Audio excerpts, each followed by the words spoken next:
চৰম অশান্তিত ভুগিছে কটন বিশ্ববিদ্যালয়ৰ শিক্ষাৰ্থীয়ে মুখ্যমন্ত্ৰীলৈ আবেদন কৰিও লাভ নকৰিলে সদুত্তৰ সমস্যাৰ 11 দফীয়া আবেদন মুখ্যমন্ত্ৰী ডক্টৰ হিমন্ত বিশ্ব শৰ্মাক 15 জুনৰ পিছত আন্দোলন ঘোষণা দিব্যাংগ শিক্ষাৰ্থী সমাজৰ কটন বিশ্ববিদ্যালয়ৰ দিব্যাংগ ছাত্ৰ ছাত্ৰীৰ অসুবিধা উল্লেখ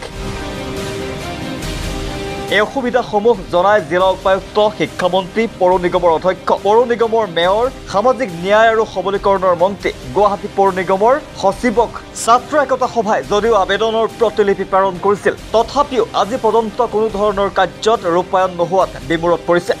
SRT হোষ্টেলৰ সন্মুখৰ কলেজ হোষ্টেল ৰোডত গতিত বাহন চলাচল লক্ষ্মীনাথ বেজবৰুৱা পথত বন্ধ হোৱা নাই পাৰ্কিং কলেজ হোষ্টেল ৰোড আৰু লক্ষ্মীনাথ বেজবৰুৱা পথক ৱাকিং জোনৰ দাবী আমাক এই ব্যৱস্থাটো লাগে কিন্তু কাগজে পত্ৰই গোটেইখিনি হৈ আছে কিন্তু বৰ্তমানলৈকে আমাৰ কাৰ্যক্ষেত্ৰত একো হোৱা নাই গতিকে আমি চৰকাৰক এটাই দাবী জনাব বিচাৰিছোঁ যাতে আমি যিখিনি আমাৰ যোনখিনি মানে সুবিধা আমি বিচাৰিছিলোঁ চৰকাৰৰ পৰা যিখিনি আমি অভিযোগ আমি দিছিলোঁ তেওঁলোকক অতি শীঘ্ৰে আমাৰ এইখিনি পূৰণ কৰিব লাগে আৰু যদি তেওঁলোকে পূৰণ নকৰে আমি কেইদিনমান বাদ চাম তাৰপিছত আমি হয়তো পুনৰ আমি প্ৰতিবাদী কাৰ্যসূচী গ্ৰহণ কৰিবলৈ বাধ্য হ'ম হয় আমি আৰু খুব বেছি যিহেতু আমাৰ পৰীক্ষা সমাগত আমাৰ পৰীক্ষা আহি আছে বৰ্তমান গতিকে আমি আমাৰ পৰীক্ষা শেষ হোৱালৈকে আমি বাদ চাম যদি সেই সময়লৈকে যদি আমাৰ একো ফল নধৰে তেতিয়া আমি পুনৰ আমি প্ৰতিবাদী কাৰ্যসূচী গ্ৰহণ কৰিবলৈ বাধ্য হ'ম কিয়নো আমাৰ কামখিনি কাগজে পত্ৰই হৈ থাকিব নালাগে আমাক আচলতে আমি যি বিচাৰিছোঁ আমাৰ প্ৰাপ্য লাগে আমাক কাগজে পত্ৰই আমাৰ কামখিনি হৈ থাকিব নালাগে কেৱল আমি দাবী মানে বেলেগ একো নাই আমি এটাই বিচাৰিছিলোঁ যোনটো আমাৰ লক্ষ্মীনাথ বেজবৰুৱা পথ আৰু কলেজ হোষ্টেল পথ এই পথ দুটা আমি ৱাকিং জোন হিচাপে বিচাৰিছিলোঁ কিয়নো ইয়াতে বহুত গাড়ীবিলাক পাৰ্কিং হৈ থাকে আৰু আপোনাৰ কি হয় গাড়ীবিলাকৰ কোনো মানে স্পীড লিমিট নাই যেনেকৈ তেনেকৈ গৈ থাকে আৰু লাগিলে আমাক ফুটপাথকেইটাও ঠিক কৰি দিয়ক ফুটপাথখিনি আমাক ক্লিয়াৰ কৰি দিলেও আমি তেতিয়া যাব পাৰোঁ কাৰণ আমাৰ এনেকুৱা মানে সৰু সুৰা দুৰ্ঘটনা ইতিমধ্যে ঘটি গৈছে মানে যে আমাৰ গাড়ীৰ লগত আমি খুন্দা খাওঁ এনেকৈ আমি পৰি যাব লগা হওঁ কৰিছেতো কাৰণ চাওক সেই দোকানখিনি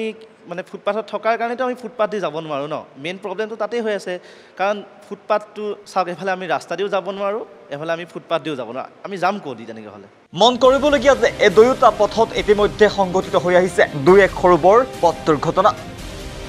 কিন্তু ইমানৰ পিছতো প্ৰশাসনে বিষয়টো গুৰুত্ব সহকাৰে গ্ৰহণ নকৰাৰ অভিযোগ উত্থাপন কৰিছে দিব্যাংগ শিক্ষাৰ্থী সমাজে আমাৰ বাৰ্তাটো এনেকুৱা এতিয়া যিটো আমি প্ৰতিবাদী কাৰ্যসূচী ল'ব লগা হৈছিলে তাৰ আগৰ পৰা আমি প্ৰতিবাদটো সহজতে কৰা নাছিলোঁ বহুখিনি মেমৰেণ্ডাম আমি অফিচে কাছাৰীয়ে দিছিলোঁ তাৰ পাছতো আমাৰ ইউনিভাৰ্চিটি কৰ্তৃপক্ষও মানে GMC বা GMDলৈকে মেমৰেণ্ডাম পঠাইছিলে তেওঁলোককো ৰিপ্লাই দিছে কিন্তু আমি এতিয়া কৰ্তৃপক্ষও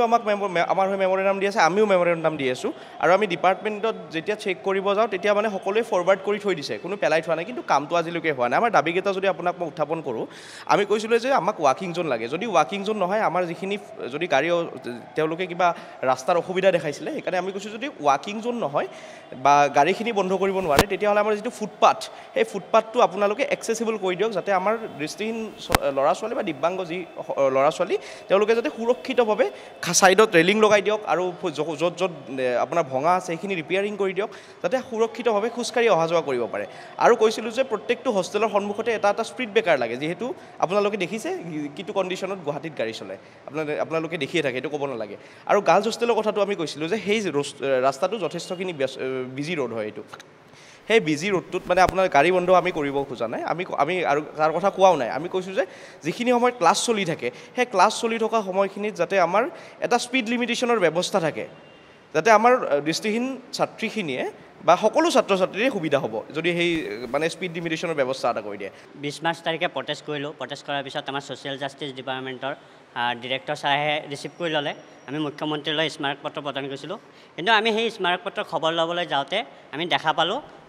DC-লৈকে লিখিছে হোম পলিটিকেল ডিপাৰ্টমেণ্টৰ পৰা DC পাৰ্চনেল ডিজিবিলিটিছৰ পৰা হোম ডিপাৰ্টমেণ্ট মানে বিভিন্ন GMC হওক চবকে লিখিছে মানে যে এইখিনি সমস্যা সমাধান কৰিব লাগে কিন্তু সেই ফৰৱাৰ্ডিং কপিতেই আমাৰ কামখিনি সীমাবদ্ধ হৈ থাকিলে আজিলৈকে প্ৰেক্টিকেলি এটা কামো হোৱা নাই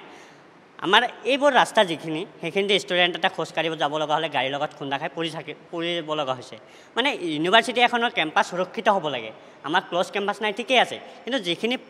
সুবিধাজনক কৰিব পৰা সুবিধা আছে সেইখিনিতো কমচে কম কৰক তো আমাৰ এইখিনি সমস্যা যদি অহা 15 জুন তাৰিখৰ ভিতৰত যদি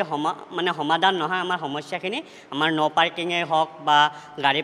যিটো ৱাকিং জন সেইখিনি বা আমাৰ এই ফুটপাথকেইটা যদি প্ৰপাৰলি এক্সেচিবল কৰি নিদিয়ে GMCৰ ফালৰ পৰাই হওক বা অসম চৰকাৰৰ ফালৰ পৰাই হওক তেতিয়ালৈকে আমি 15 জুনলৈকে চাম তাৰমানে আমাৰ 15 জুন তাৰিখলৈকে আমাৰ এক্সাম আছে কটন ইউনিভাৰ্চিটিত তো এই এক্সাম শেষ হোৱাৰ লগালগ আমি প্ৰতিবাদী কাৰ্যসূচী হাতত ল'ম এইখিনি আমি চৰকাৰলৈ কৈছোঁ আৰু চৰকাৰে যদি পাৰে আমাৰ এই প্ৰটেষ্টলৈ ৰখি নাথাকিব আপোনালোকে সোনকালে কামখিনি কৰক আমি নিজৰ প্ৰাপ্যখিনি কৈছোঁ আমাৰ জীৱনৰ সুৰক্ষাখিনি আমি বিচাৰি এইখিনি কষ্ট কৰিব লগা হৈছে তো আমাক সুৰক্ষা প্ৰদান কৰক কেমেৰা পাৰ্চন ৰিংকুৰ সহযোগত গুৱাহাটীৰ পৰা শান্তনু কোঁৱৰৰ প্ৰতিবেদন চাচন্দা ৰিয়েলিটি